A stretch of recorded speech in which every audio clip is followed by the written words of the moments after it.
ஓம் முருகா matrimony channel சார்பாக அனைவருக்கும் வணக்கம். உங்கள் மன வாழ்க்கையை மகிழ்ச்சியாக மாற்றிட எங்கள் சேனல் சார்பாக வாழ்த்துக்களை தெரிவித்துக் கொள்கிறோம். நம்ம சேனலில் வரக்கூடிய வரன் விவரங்கள் அனைத்தும் முற்றிலும் இலவசமானவையே. இது பெண் வீட்டாரின் முழு மன சம்மதத்தோடு தான் பதிவிடுகிறோம். இதில் மணமகள் புகைப்படமானது அவர்களின் பிரைவசி காரணமாகவே மறைக்கப்பட்டுள்ளது. இப்போ தான் நம்ம சேனலை ஃபஸ்ட் டைம் பார்க்குறவங்களா இருந்தால் சப்ஸ்கிரைப் பண்ணுங்கள், லைக் பண்ணுங்கள், ஷேர் பண்ணுங்கள். உங்களுடைய கருத்துக்கள் எதுவாக இருந்தாலும் மறக்காமல் கமெண்ட் பாக்ஸில் கமெண்ட் பண்ணுங்கள். இந்த சேவை முழுக்க முற்றிலும் இலவசமானவையே. சரி வாங்க, இன்றைக்கி இருக்கக்கூடிய சில வரன் பதிவை பற்றி பார்க்கலாம். மணமகள் பெயர் அகல்யா. இவங்களுக்கு வயது 40 வயது ஆகுது. இவங்களுடைய ஜாதின்னு பார்த்துட்டிங்கன்னா இந்து சமுதாயத்தில் ஊராளி கவுண்டர் உட்பிரிவை சேர்ந்தவங்க. இவங்களுடைய ராசி துலாம் ராசி, சித்திரை நட்சத்திரத்தை சேர்ந்தவங்க. இவங்களுடைய கல்வி தகுதின்னு பார்த்துட்டிங்கன்னா எம்எஸ்சி எம்ஃபில் படித்து முடிச்சுட்டு ஒரு கவர்மெண்ட் காலேஜில் ப்ரொஃபஸராக ஒர்க் பண்ணிகிட்டு இருக்கிறதாகவும் சொல்லியிருக்கிறாங்க. இந்த மணமகளுக்கு மாத வருமானமே 70,000க்கு மேலே சம்பளம் வாங்கிட்டு இருக்கிறதா சொல்லியிருக்கிறாங்க. இந்த மணமகளுடைய திருமண நிலைன்னு பார்த்துட்டிங்கன்னா 2ஆம் திருமணத்துக்காக தான் சம்மதம் தெரிவிச்சிருக்கிறாங்க. ஏன்னா இவங்க முதல் திருமணம் பண்ணி தன்னுடைய கணவர் குடிப்பழக்கத்துக்கு அடிமையாகி வேற ஒரு பொண்ணு கூட தொடர்பில் இருக்கிறது தெரிஞ்சுக்கிட்டு இந்த மணமகள் தன்னுடைய கணவர்கிட்டேருந்து டிவோர்ஸ் மறுபடி வாங்கிட்டு வந்துட்டதாகவும் சொல்லியிருக்கிறாங்க. இவங்க இன்னைக்கு தனிமையில் 10 வருஷத்துக்கு மேலே ஆகுதுன்னு சொல்லியிருக்கிறாங்க. இந்த மணமகளுக்கு 2 குழந்தைங்க இருக்கிறதுனால தனக்கு மறுவாழ்வு கொடுக்க போகிறவருக்கு கம்பல்சரி குழந்தைங்க இருக்கக்கூடாது அப்படிங்கிற மாதிரி சொல்லியிருக்கிறாங்க.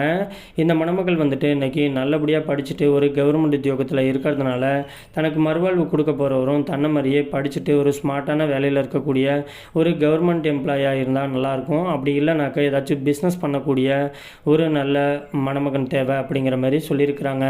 இந்த மணமகள் இன்றைக்கி சொந்த வீட்டில் தான் இருக்கிறதாகவும் சொல்லியிருக்கிறாங்க.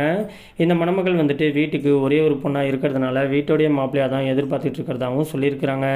இந்த மணமகளுக்கு கூட பிறந்தவங்க அப்படின்ட்டு யாருமே கிடையாது. அப்படிங்கிறதுனால இவங்களுக்கு பூர்வீக சொத்து விவசாய நிலைமை கிட்டத்தட்ட 10 ஏக்கருக்கு மேலே இருக்குதுன்னு சொல்லியிருக்கிறாங்க. அது மட்டும் இல்லாமல் சொந்த வீடு இருக்கிறதுனாலையும் தன்னுடைய ஃபேமிலியை பார்த்துக்கிட்டு தான் கூட கடைசி வரைக்கும் அன்போடு நேசித்து உண்மையாக பழகக்கூடிய ஒரு நல்ல துணை தேவை அப்படிங்கிற மாதிரி கேட்டிருக்கிறாங்க. இந்த மணமகள் மதுரையில் தான் வசிச்சுக்கிட்டு இருக்கிறாங்க. இவங்களுக்கு ஜாதகம்லாம் சுத்த ஜாதகம்னு சொல்லியிருக்கிறாங்க. இந்த மணமகளுக்கு மறுவாழ்வு கொடுக்க போகிறவர் எந்த ஜாதியாக இருந்தாலும் பரவாயில்ல, வயது ஒரு 45 வயதுலேருந்து 50 வயது முடிய இருக்கக்கூடிய ஒரு நல்ல துணை தேவைன்னு கேட்டிருக்கிறாங்க. இந்த மணமகள் ரொம்பவே ரெக்வெஸ்ட் பண்ணி கேட்டிருக்கிறதுனால இவங்களுடைய ப்ரைவசி காரணமாக தான் இவங்க ஃபோட்டோவை கொஞ்சம் மறைச்சி போட்டிருக்கோம். நேரில் கேட்டாக்க மணமகள் எல்லா டீட்டெயிலையும் கொடுக்குறேங்கிற மாதிரியும் சொல்லியிருக்கிறாங்க. இந்த மணமகளை உங்களுக்கு பிடிச்சிருந்துச்சு அப்படின்னா ஸ்க்ரீனில் தெரிகிற இந்த மின்னஞ்சல் முகவரிக்கு உங்களுடைய முழு தகவலையும் அனுப்பிச்சுட்டிங்க அப்படின்னா பெண் வீட்டார் சைடு உங்களை பிடிச்சிருந்துச்சுன்னா அவங்களே உங்களுக்கு தொடர்பு கொள்கிறேன்னு சொல்லியிருக்கிறாங்க. அதுக்கு அடுத்த மணமகளுடைய பெயர்னு பார்த்துட்டிங்கன்னா ஆனந்தி. இவங்களுக்கு வயது 46 வயது ஆகுது. இவங்களுடைய ஜாதின்னு பார்த்துட்டிங்கன்னா இந்து சமுதாயத்தில் பிள்ளைமார் உட்பிரிவை சேர்ந்தவங்க. இவங்களுடைய ராசி கன்னி ராசி, அஸ்தம் நட்சத்திரத்தை சேர்ந்தவங்க. இவங்களுடைய கல்வி தகுதின்னு பார்த்துட்டிங்கன்னா +2 தான் படித்து முடிச்சிருக்கிறதா சொல்லியிருக்கிறாங்க. இவங்களுடைய சொந்த ஊர்லேயே சொந்தமாக துணிக்கடை வச்சு நடத்திட்டு இருக்கிறதாகவும் சொல்லியிருக்கிறாங்க. இந்த மணமகளுடைய திருமண நிலைன்னு பார்த்துட்டிங்கன்னா 2ஆம் திருமணத்துக்காக தான் வெயிட் பண்ணிட்டு இருக்கிறதா சொல்லியிருக்கிறாங்க. இந்த மணமகள் ஒரு நடுத்தர குடும்பத்தை சேர்ந்த மணமகள் தான். இப்போதைக்கு அவங்க கடை வருமானம் அவங்களுடைய குடும்ப செலவுக்கு போதுமானதாக இருக்கிறதுனால தனக்கு வரக்கூடிய கணவர் எந்த ஒரு வேலைக்கும் போகலாம் தேவையில்லை. தன்னுடைய கடையை பார்த்துக்கிட்டு தான் கூட கடைசி வரைக்கும் சந்தோஷமாக வாழக்கூடிய ஒரு நல்ல துணை கிடைச்சா போதும்னு சொல்லியிருக்கிறாங்க. இந்த மணமகள் சொந்த வீட்டில் தான் வசிச்சுக்கிட்டு இருக்கிறதா சொல்லியிருக்கிறாங்க. இவங்க தென்காசி பகுதியில் தான் இருக்கிறதாகவும் சொல்லியிருக்கிறாங்க.